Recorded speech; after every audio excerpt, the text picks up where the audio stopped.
Primeiramente, uma boa tarde a todos. Meu nome é Matheus, sou neurologista e neuroradiologista intervencionista do Instituto de Neurologia de Curitiba e mestrando no programa de pós-graduação em Tecnologia em Saúde da Pontifícia Universidade Católica do Paraná. É meu prazer participar aqui hoje deste evento da Academia Nacional de Medicina, com o tema geral de impacto das doenças nos grandes compositores, falando sobre o impacto específico da neurosífilis na vida e obra de Donizetti e Smetana.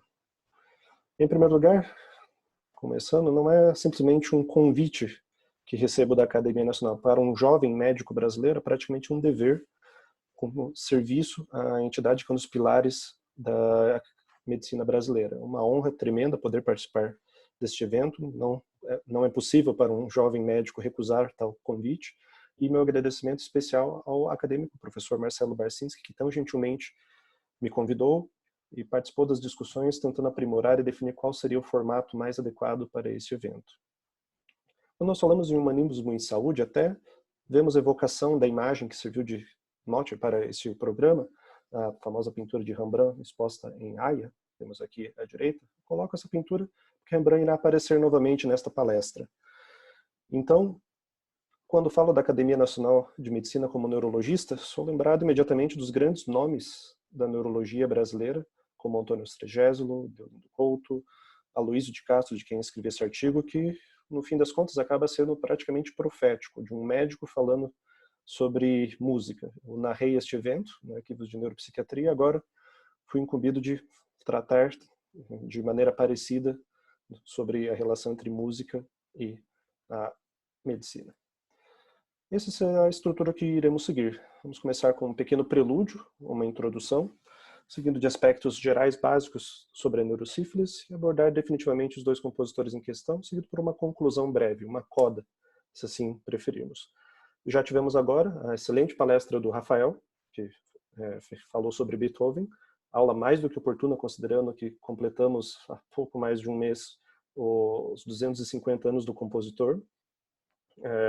Presumimos que completamos, né? Não sabemos exatamente a data de aniversário, e temos, claro, daqui a pouco também os comentários do acadêmico professor Gilberto Schwartzman, que também publicou recentemente um texto fantástico sobre Beethoven. Então, fugindo um pouco de um compositor alemão, vamos explorar outros aspectos da relação entre a música e a medicina. Relativamente ao que me concerne a música, tenho que admitir que sou um pouco enviesado. Não tenho histórico apenas da medicina, já passei por muitos instrumentos e momentos diferentes da música e faço aqui uma breve menção, como até a Aloísio de Castro diria, imerso entre euterpe e asclépio. O meu instrumento de escolha é o oboé, participei de recitais no Brasil e nos Estados Unidos quando mais jovem. Aqui tenho também da minha formação em piano e alguma experiência em órgão, e o meu amor à regência que se desenvolveu depois. Aqui à direita coloco até um momento da minha participação por 3 anos na Orquestra Filarmônica da Universidade Federal do Paraná, quando ainda estudante da graduação em Medicina, porque neste concerto específico executamos a primeira Sinfonia de Beethoven, que acabou de ser mencionada pelo Rafael como um dos exemplos que ele utilizou. Então eu roubo um pouco as palavras de Anton Chekhov. Eu só discordo um pouco dele, que colocava a medicina como amante à literatura, medicina como esposa e a literatura como amante, e para mim não tem uma distinção assim, entre música e medicina. Ambas foram partes integrais da minha vida até o momento e assim continuam sendo. Tenho lembranças muito boas, como regendo até mesmo a orquestra das oficinas de música, na oficina de música de Curitiba, no famoso Teatro Gaíra, há um ano. Época pré-Covid.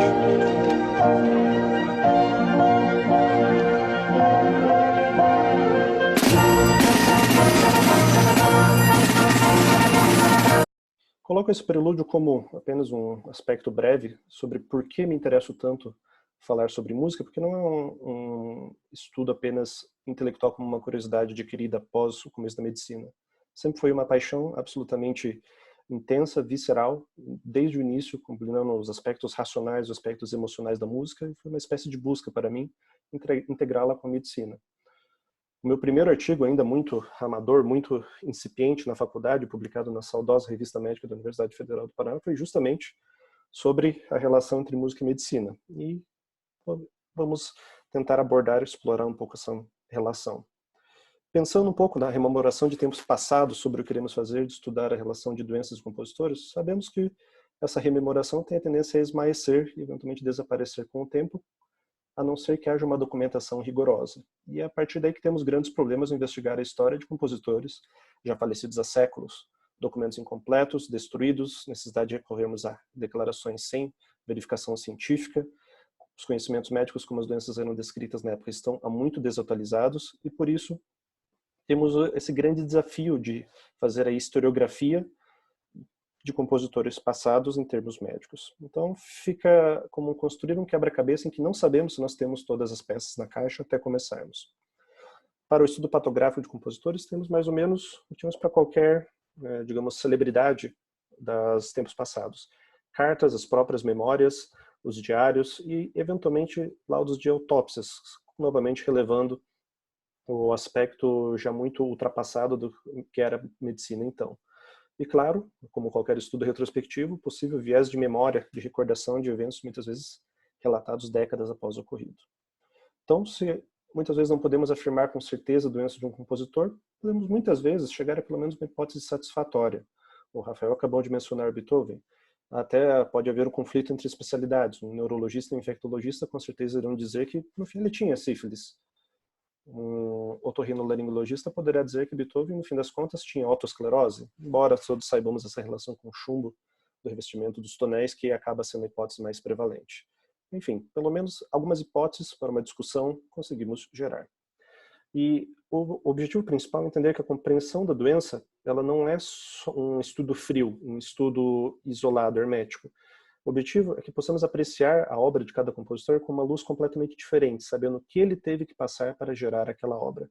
Ou seja, a doença não é apenas uma entidade subtratora, é isso que queremos explicar aqui, que apenas retirou, trouxe sofrimento aos compositores, mas também foi uma fonte de inspiração. Serviu de catalisador, de motivo, como Victor Hugo disse sobre Beethoven, fortaleceu a composição.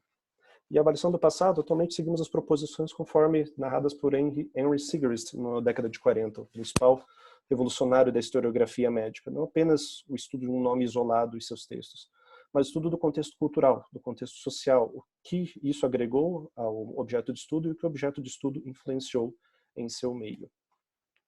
Falando assim no compositor em sua época, nós temos essa visão até um tanto romantizada de que um compositor bom tem que ter uma morte precoce. Imediatamente lembramos de Mozart, Schubert, Chopin, 40 e poucos anos, Mendelssohn, qualquer compositor que ousasse passar da nona sinfonia de Beethoven morreria depois, quase como uma maldição. Essa é uma visão romantizada, obviamente.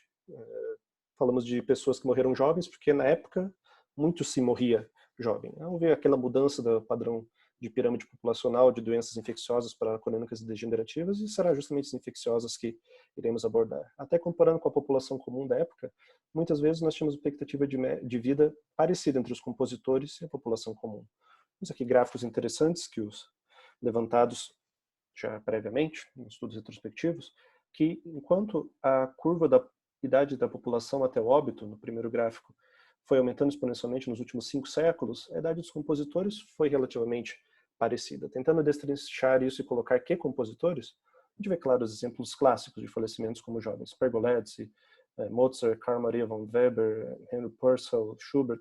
Nós vemos que eles estão na porção de baixo de uma curva que tem figuras como Verdi, Stravinsky, Richard Strauss, Haydn, Rossini, propriamente, que beiram quase os 90, 80 anos.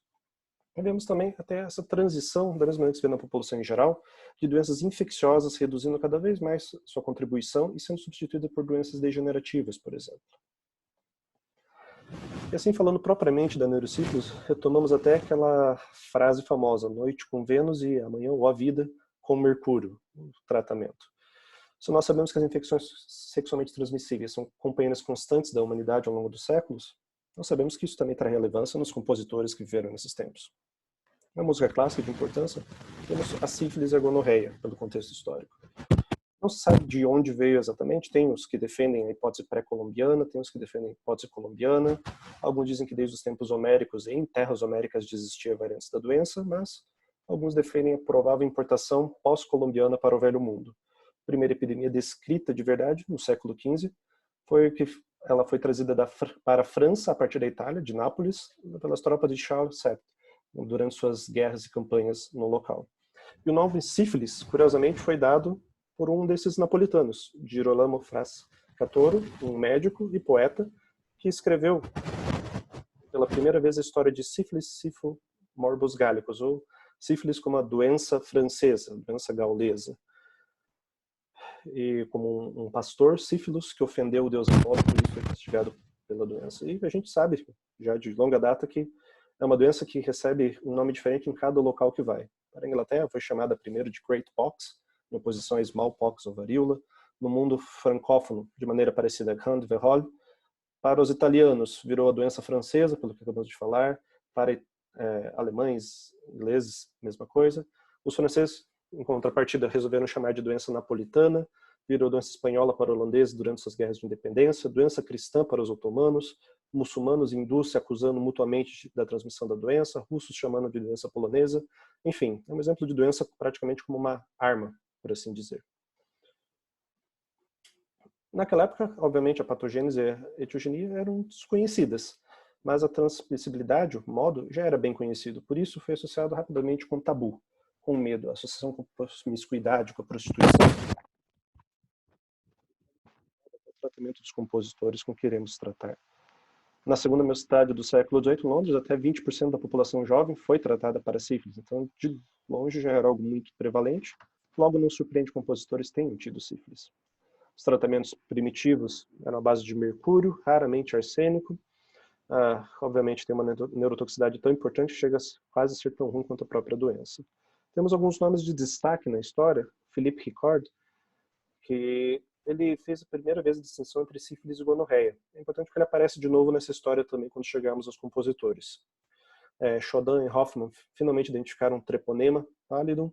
O primeiro teste veio em 1907. Paul Ehrlich desenvolveu os primeiros compostos arsênicos também na primeira década. Então a gente vê que foi no século XX que realmente passou a ter esperança os portadores da doença. Logo nos séculos anteriores, ela gerou até o mito da bela dama sem misericórdia. O estereótipo da mulher fatal veio dessa época, segundo alguns autores. Esse poema de Keats é um exemplo disso, justamente pelo tabu, pelo medo de uma noite com Vênus e uma vida com Mercúrio. Então ela se tornou uma doença de impacto tremendo na cultura e na sociedade, junto com a tuberculose.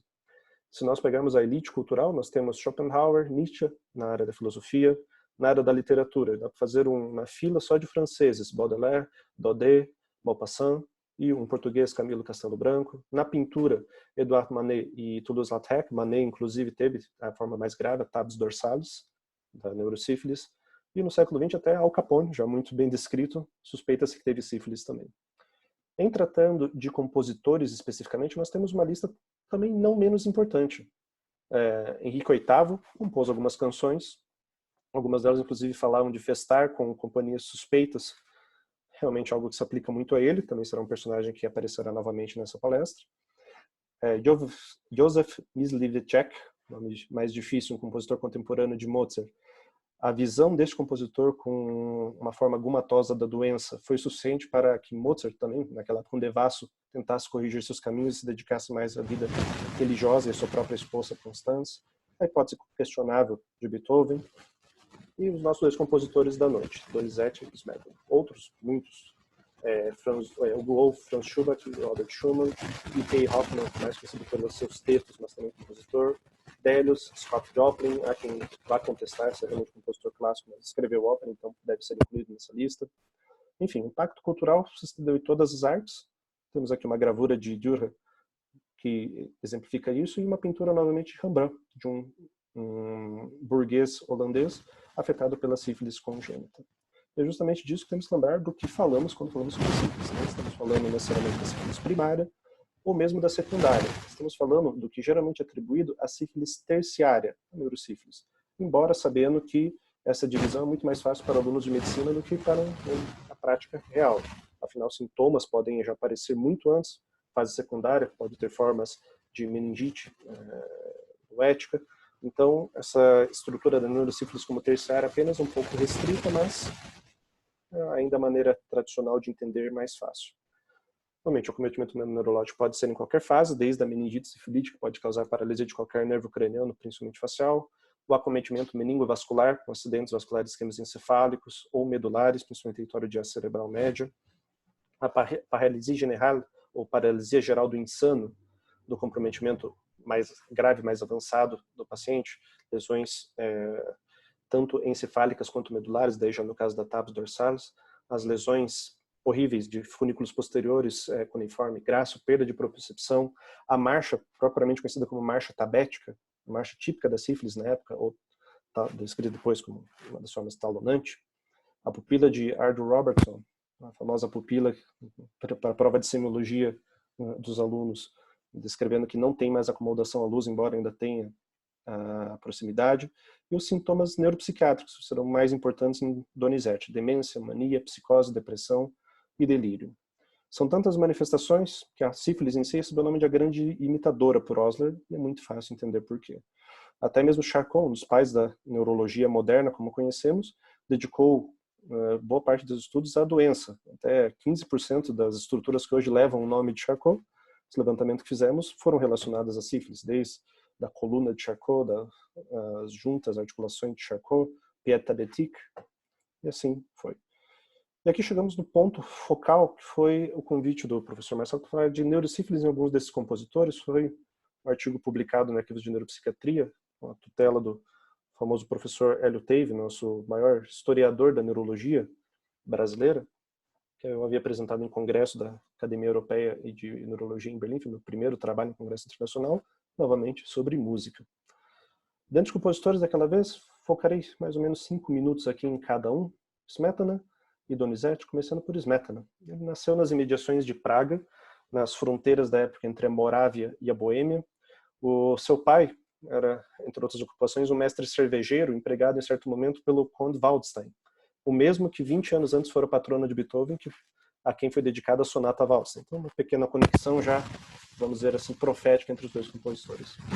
Ele teve uma associação muito grande com o romantismo tcheco, as escolas nacionais, como uma representação da vontade da autodeterminação do seu povo a um estado próprio, na época súditos dos Habsburgos.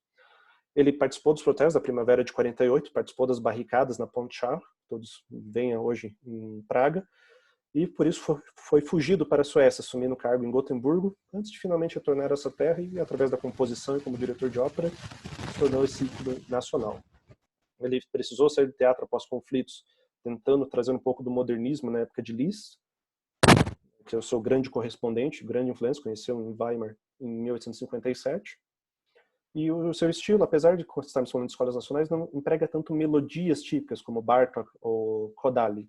Ele se baseava no estilo de dança, no estilo das lendas folclóricas, os lugares nativos da sua terra para peças programáticas, como óperas. Os Brandenburgenses na Boêmia, A Noiva Vendida, foram que trouxeram fama mais imediata. E assim se estabeleceu junto com Dvořák como um dos fundadores da música tcheca, da ópera tcheca, por assim dizer. Abriu caminho para Janáček, Suk, Martinu no século XIX para XX. E é difícil entender o papel que Smetana ocupa na consciência coletiva tcheca. Aqui está a própria sala Smetana, em Praga, no concerto de 1990. No ano anterior houve a Revolução de Veludo, como todos lembram. Václav Havel, que está assistindo esse concerto, liderou a saída da esfera de influência soviética, enquanto essa colapsava, e esse concerto forçou praticamente o compositor Rafael Kubelik, há muito aposentado, a retornar num ímpeto patriótico da autodeterminação do seu povo, a reger a Filarmônica Tcheca na obra Minha Pátria, Má Vlast, de Smetana. Eu pularei para o segundo movimento, que apresenta o rio Vltava, que circula na capital tcheca, todos podem ver atualmente, e que se tornou o grande ícone desse movimento. Então, é um concerto absolutamente apaixonado de um povo recém-liberto e exercitando sua autodeterminação. Aqui a representação do som do piano.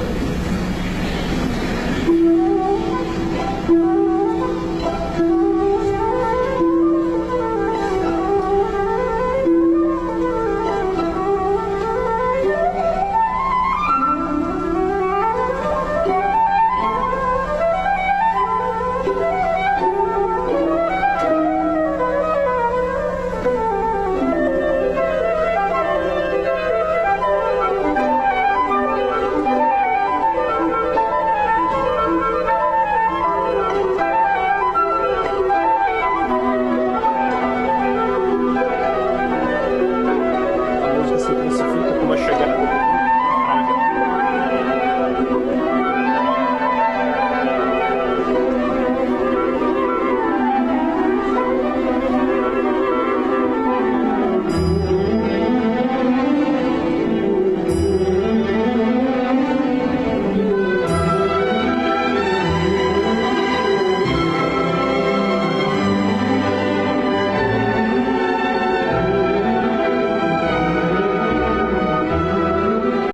Uma música absolutamente espetacular, ainda conhecida às vezes pelo seu nome em alemão, ou Moldau, esse segundo movimento, mas que exemplifica o papel absolutamente de devoção do povo tcheco a Smetana, muito merecido.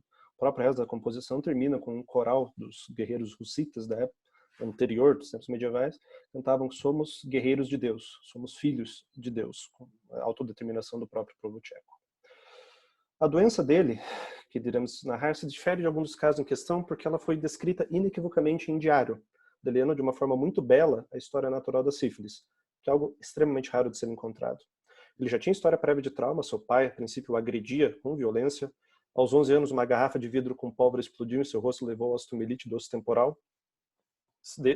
Desde então, sempre fotos voltadas para a esquerda, para esconder a assimetria facial, fotos ou pinturas. E a sua doença foi rapidamente progressiva. Em um ano, praticamente, já sentimos esse impacto tremendo, da surdez praticamente completa, alucinações auditivas e o tínito subjetivo absolutamente constante. Os diagnósticos propostos não são de muita ajuda, desde os especialistas como Zoffel de Praga ou especialistas vienenses como Politzer. E os seus tratamentos, além do mercúrio, incluíram salas à prova de sonho e eletroterapia. Sabemos que já não deu grande resultado. Em 74, em abril, ele descreveu pela primeira vez uma úlcera com pus de uma localização não determinada, além de garganta inflamada. 2 meses depois, começou a falar de erupções cutâneas generalizadas, tonturas e um princípio de abafamento da audição. Ele mesmo escreve, em suas palavras, tem inflamação em minha pele, mas o médico me assegura que não é nada grave. Passamos de primária para secundária e começando agora a terciária. Uma descrição mais tardia, ele escreveu a um amigo que o fatídico zumbido de tons agudos anunciou em 1874 o início da minha surdez. Então, ele mesmo relembrando de forma retrospectiva. E as dicas não foram muito úteis. Né? Em 82, o médico me proibiu de qualquer gota de vinho, cerveja ou álcool, declarou que a pressão na minha cabeça está elevada e que posso perder minha consciência e, de fato, até minha mente. Em 82, já completamente confuso, com déficit de memória, não conseguindo mais compor adequadamente, ainda tentava escrever algumas peças incipientes, mas um ritmo muito menor, alucinações visuais, afasia, alteração de marcha, tudo progredindo até sua morte em um asilo aos 60 anos, quando a família já não conseguia mais cuidar. Sempre considerado um diagnóstico muito verossímil de neurocílios por causa, desde a história natural quanto a própria autópsia, que descreveu espessamento meníngeo, ectasia ventricular, atrofia cortical e de próprios nervos cocleares, que é compatível, embora não patognomônica. E mesmo nos últimos anos, até o limite, até os últimos 2 anos, ele ainda tentava compor. Uma das obras que ele compôs se tornou o grande emblema do seu sofrimento, que é o Quarteto para Cordas número 1 da Minha Vida, que é praticamente uma descrição da doença e isso queremos trabalhar aqui. Notem o impulso, o ímpeto com que começa, seguido pela diminuição súbita, um pequeno rugido da nota do violoncelo prolongada ao fundo antes da entrada dramática da viola na melodia. 10 segundos que irei mostrar.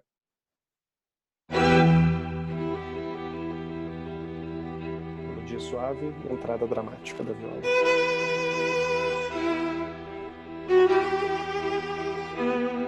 Esse tema era retornar. As formas cíclicas não eram tão comuns ainda naquela época, mas fará um retorno, mas um sinal de originalidade de Smetana. O segundo movimento, vamos trabalhar com alguns outros excertos ainda depois, é uma polka. É uma música muito mais leve, em forma de dança, mas com cultura de seu sucesso no teatro.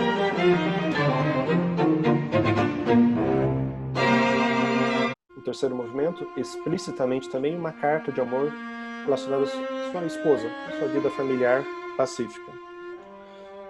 E apesar de tudo isso, esse meio da composição que ele leva como as partes boas de sua vida, a doença retorna no final. Otimista. Até que o zumbido volta.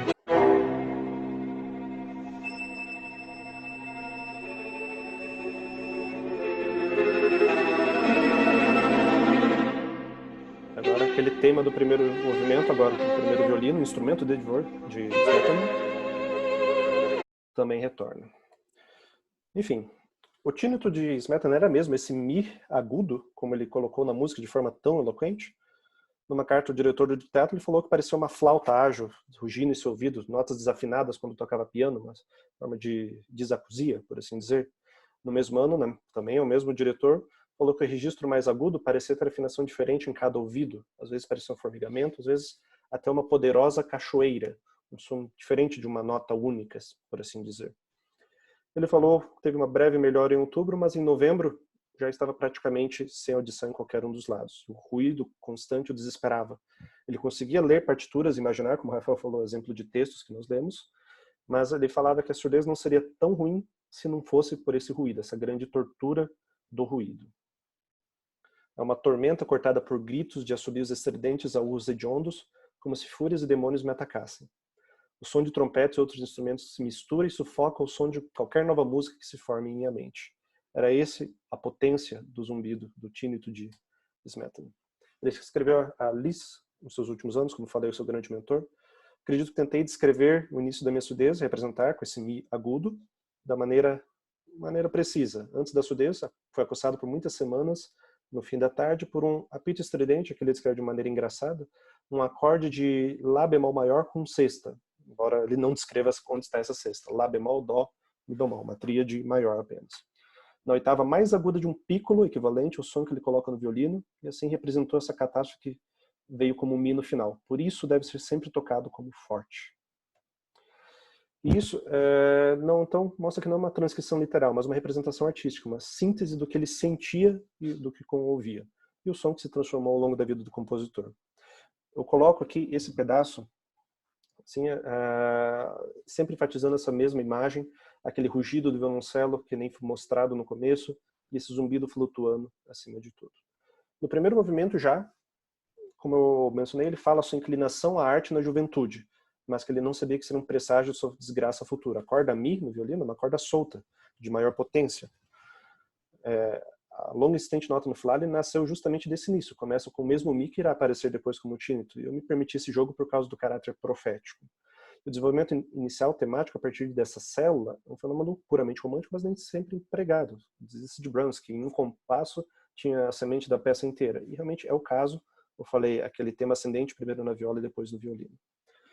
Se pegarmos a maneira como começa, é muito remanescente de outro quarteto em Mi menor de Beethoven, novamente, em paralelo da surdeza, paralelo do quarteto, o segundo quarteto Razumovsky, que inicia também com acordes intensos, a nota de silêncio e finalmente a melodia que se inicia devagar gradualmente, antes de finalmente volta de temas mais esforçando, mais fortes, que por si só é um eco da terceira sinfonia heróica, só que não entra aqui por ser justamente no modo maior. Esse abrupto uso do acorde é praticamente um prefácio do tema. Vai ser desenvolvido sobre acompanhamento piano. Esse pedal em Mi no violoncelo, que vira Dó, na sequência do zumbido, trêmulo em Mi menor, Mi e Sol dos violinos. E tudo já prefigura aquele Mi, o tínito do encerramento. Por que ele escolheu o Mi menor e não uma possibilidade do Lá bemol maior, como ele descreveu antes, que teria um Mi bemol, inclusive, na armadura? Porque não permite ser tocado com corda solta, não permite essa agressividade toda, não permite uma nota tão aguda. Enfim, é uma música com descrição de violência. O segundo e terceiro movimento, como eu falei, são ligados a fases melhores da vida, a carreira, a vida familiar, mas nenhuma delas consegue afastar a tragédia anunciada. E harmonicamente é muito interessante esse tino, que ele não se inicia isolado aqui no segundo movimento, ele tem uma progressão harmônica muito ambígua, com um pedal em Dó, a nota Mi que virá depois, Mi e Lá sustenido. E parece que sempre vai ter uma resolução, uma conclusão, e não tem. Ambiguidade é ambiguidade. Ele não consegue resolver o conflito continua. Esse é o propósito de Smetana. Parece que vai resolver o Lá sustenido em si. Não, vai para Lá natural. Parece que vai, posteriormente, aparece aqui até a napolitana, ou a primeira inversão do acorde da segunda menor. Não resolve na dominante como deveria para resolver na tônica. Sempre, cada tensão que parece que vai resolver em um novo acorde, não resolve. Vai para outro acorde mais tenso ainda.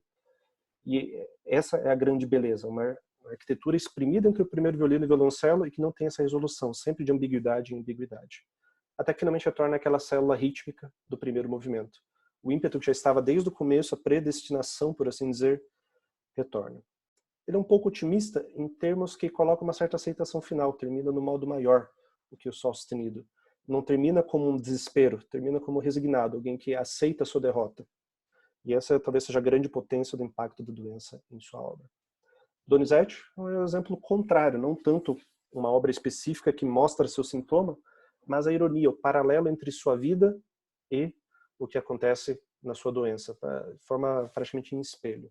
Nasceu na Lombardia, nos arredores de Bergamo, também cidade pequena, família muito pobre, treinado na infância por Simone Mer, um compositor de moderada reputação, treinou em composição e teoria enquanto cantava num coro de igreja. Ele se tornou um dos maiores compositores de ópera, especificamente do bel canto da primeira metade do século XIX italiano. 75 óperas desenvolvendo esse estilo praticamente, de grande ênfase na voz, não tanto na orquestra, seria Wagner na outra metade do século. E aqui vou colocar 2 exemplos disso. As óperas começaram em italiano e posteriormente ficaram em francês. Aqui, Una furtiva lágrima, do Elisir d'Amore, do pobre coitado que pensa que a sua querida está apaixonada por ele, porque ele tomou essa fórmula mágica, na verdade era apenas vinho.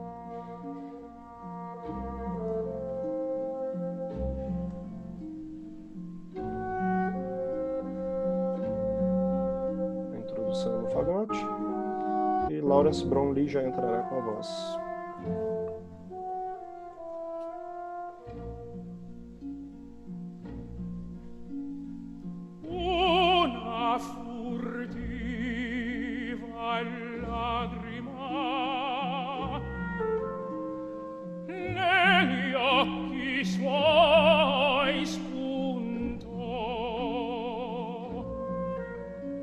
Como eu falei, ele tinha um dom melódico muito grande e utilizou esse instrumento para os fins virtuosísticos do bel canto. Colocamos aqui uma sequência de dós agudos para o tenor, excruciantes do mesmo cantor, que mostram o seu apelo à virtuosidade dos musicistas.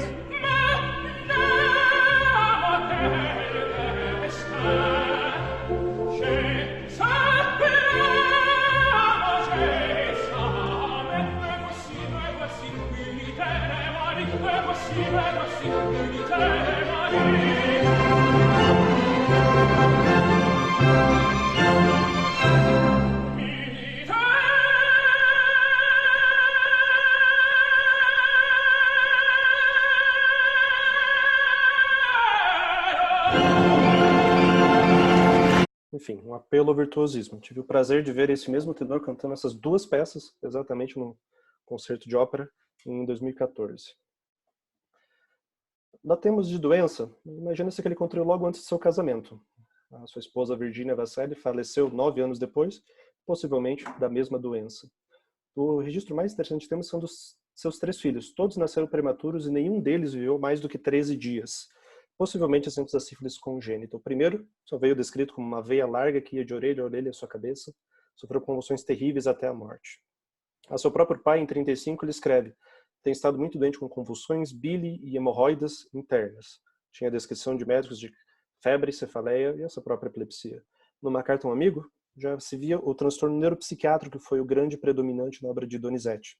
A melancolia se apoderou de mim, mudei completamente. Meus nervos andam tão morosos que caio de noite na cama, parece que a cama está em cima de mim. A dor se agravou da cabeça. Tem cervicalgia, confusão mental, a própria personalidade está alterada.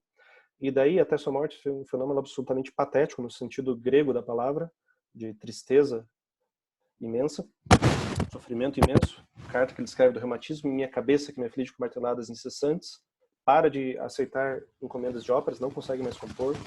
Em 45, a Vasselli já se vê a deterioração do seu estado mental. Vejam a linha de raciocínio. Sempre tive problemas com meus pulmões, agora uma doença mortal.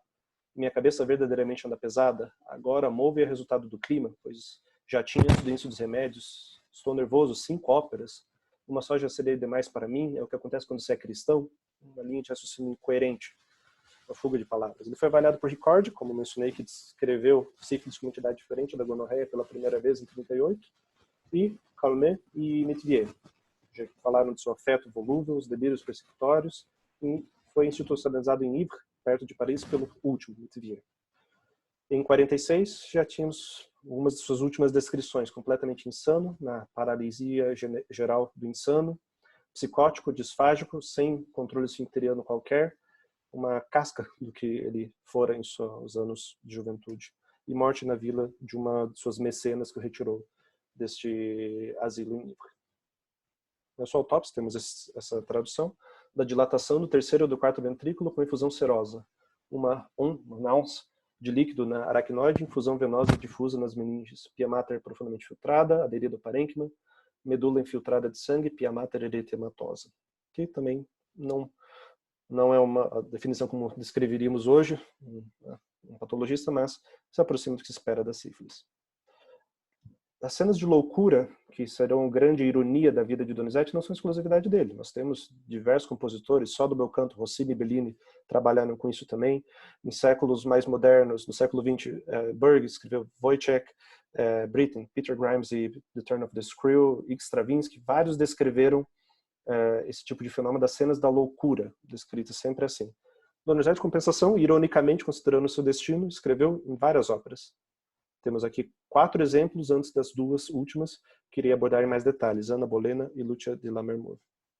E Anna Bolena, nós temos a história da Anne Boleyn, inglesa, que foi casada com Henrique VIII, ou Enrico, na ópera, e foi acusada de adultério. Ela mesma já causara o divórcio do rei anteriormente, mas como falhou em produzir filhos homens, ele resolveu se juntar a Jane Seymour e precisava, na sua cabeça, matar Anna Bolena. Ele próprio um compositor com sífilis, relembrando. Acusou de adultério com praticamente todo homem que conseguiu encontrar, até seu próprio irmão da Anne. E ela mesma, em seus dias finais, presa na Torre de Londres, tem como descrição das suas damas de companhias e do próprio guarda da cela, crises de riso, além do choro despropositado, flutuação intensa do humor, ela segurando sua própria garganta, falando, ouvi dizer que o Carrasco é muito bom, afinal eu tenho um pescoço pequeno e riso histérico. Isso reflete na ópera que ele escreveu sobre o tema. 2 áreas, no final, se pode perceber esse tipo de noção. Ana relembra a juventude em Aldote Guida-me e ouve o som de uma harpa que não está lá, uma harpa tocada, a princípio, pelo Mark Smeton, mas que ela descobre que não existe. Enquanto ela rememora a sua juventude, ela desperta desse delírio ao perceber que a harpa não é real, falando, ó, que hora para me despertar do meu delírio. Ela mesma reconhece essa flutuação. Em Copa Iníqua, sua última aparição, ela tenta perdoar, por assim dizer, Enrico e Giovanna Seymour, ou Jane Seymour. Só que ela diz, Copa Iníqua, o casal maldito. Não invoca vingança na história terrível, mas mesmo assim o chama de maldito, mesmo termo que Henrique usou para descrever.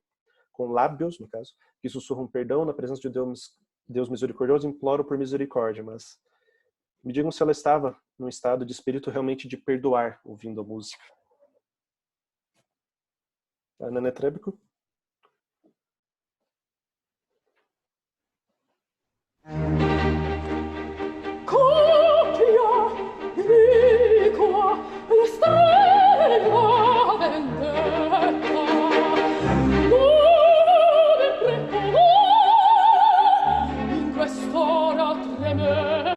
Essa cena em que ela teoricamente abdica da vingança, mas há uma dissociação muito grande entre o texto e a própria maneira como a área é conduzida. E agora, talvez o grande exemplo de Donizetti é a Lucia di Lammermoor, ou a noiva de Lammermoor, da obra de Walter Scott. Lucia Ashton apresenta alucinações em diversos momentos também, a protagonista. Ela é apaixonada por Edgar Ravenswood, ou Edgardo, na ópera, mas foi dada casamento a outro, Arturo, por intriga de seu irmão, desejando poder e união de suas famílias. No primeiro ato, ela já narra uma visão que teve em fonte há muito tempo, desde sua infância. Um gemido leve se tornou audível na noite e um fantasma apareceu a mim. Eu vi o fantasma movendo seus lábios, como quem fala, e a mão inanimada me chamou. Permaneceu imóvel por um momento, desapareceu rapidamente, mas a água da fonte, antes tão clara, agora era vermelha e sanguinolenta. E essa loucura, pressagiada no primeiro ato da ópera, retorna no final dela, em Dolce Tono, a cena da loucura em si. Lucia matou na noite de núpcias seu marido, Arturo, e está obcecada pelo amor que sente por Edgardo Ravenswood. Eles foram enganados, vítimas de um ardil terrível para serem mantidos longe. E ela alucina um casamento com quem ela realmente ama. Edgardo sussurra novamente, fugi dos meus inimigos e venha sentar-se na fonte novamente. Ela fala isso enquanto está sentada na própria festa após ter matado seu marido, ainda com seu vestido nupcial manchado com o sangue de seu marido real. Não, o fantasma se ergue e nos separa. Fugir-se aqui comigo, Edgardo, ao pé do altar, tenta fugir de parte das alucinações. E, diga-se, não ouve a canção celestial, como se fosse a música de nupcial do casamento que ela sonhara para si, não do que ela realmente teve. Aqui tem a cena, até o próprio Donizete descreve Lúcia vestida de branco, cabelo, face todas bagunçadas, cobertos pelo esqualor da morte, é delirante. E aqui um trecho um pouco adiante, um exemplo gráfico do que era quando eu falei do bel canto, do ênfase na voz, o floreio, a voz rica, um exemplo para dar o virtuosismo dos cantores, um veículo para eles. Essa pintura aqui, de Edmond Signol, está no Museu de Arte e Belas Artes de Tours.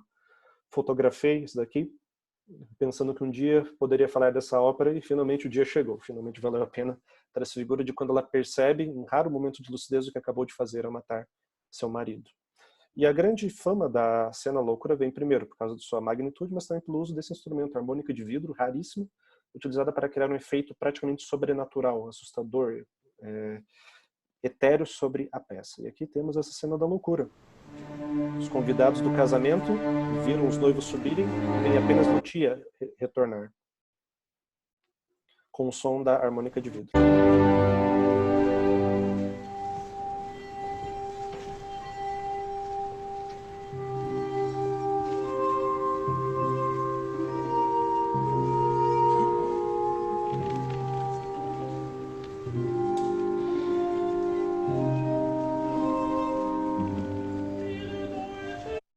Um som espectral, fantasmagórico, realmente. E como exemplo final musical dos floreios do bel canto, a demonstração de virtuosismo vocal, aqui na Dini Serra encerrando a cena.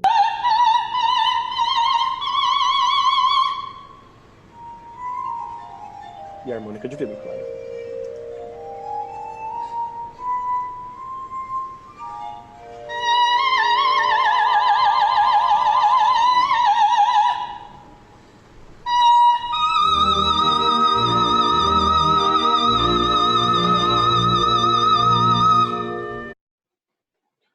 Enfim, quando publicamos esse trabalho, nós realmente levantamos a tentativa de tabelar os sintomas tanto de Donizete quanto de Smetana para comparar. Realmente foram de todos os compositores que levantamos se poderiam ter sintomas relacionados à sífilis, realmente cultural atribuído, foram os dois compositores que mais se aproximaram do diagnóstico acurado, por isso que foram os escolhidos para essa conversa de hoje à noite.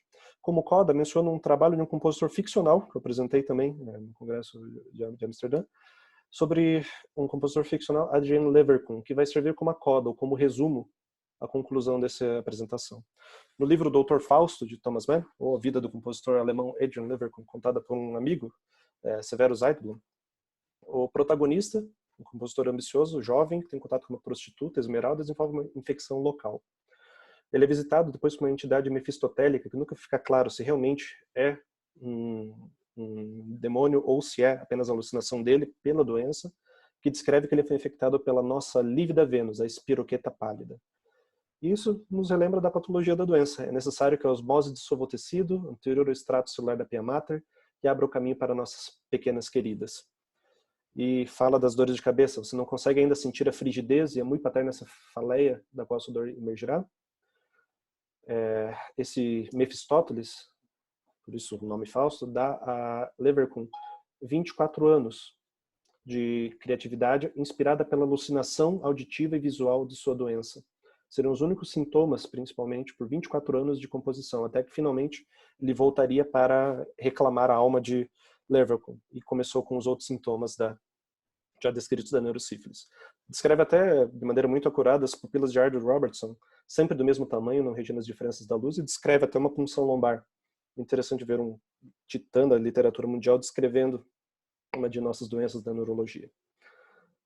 E, enfim, se for para resumir em 3 frases, posso falar que a doença realmente, inquestionavelmente, foi uma influenciadora tremenda na vida e obra de diversos compositores. Tratamos aqui apenas de 2 e apenas de uma doença. No entanto, a diferença que talvez fique mais importante, como resumo de tudo, é que o efeito detrator não é único. Ao mesmo tempo que impossibilitou composição, causou morte, causou sofrimento, ele também teve um efeito aditivo, como no caso de Smetana. Serviu de fonte de inspiração, como Victor Hugo disse de Beethoven, fortaleceu sua composição. E para Donizete foi como um paralelo, um espelho, uma ironia pressagiando o seu próprio futuro. Com isso, encerro com fotos da nossa equipe do Instituto de Neurologia de Curitiba, nos grandes professores Ricardo Ramina, Murilo Menezes, Pedro Kovac, André Giacomelli, nossa equipe da Neuroradiologia Intervencionista e, claro, homenagem final aos residentes que sempre aparecem nas horas críticas. Pela atenção, muito obrigado.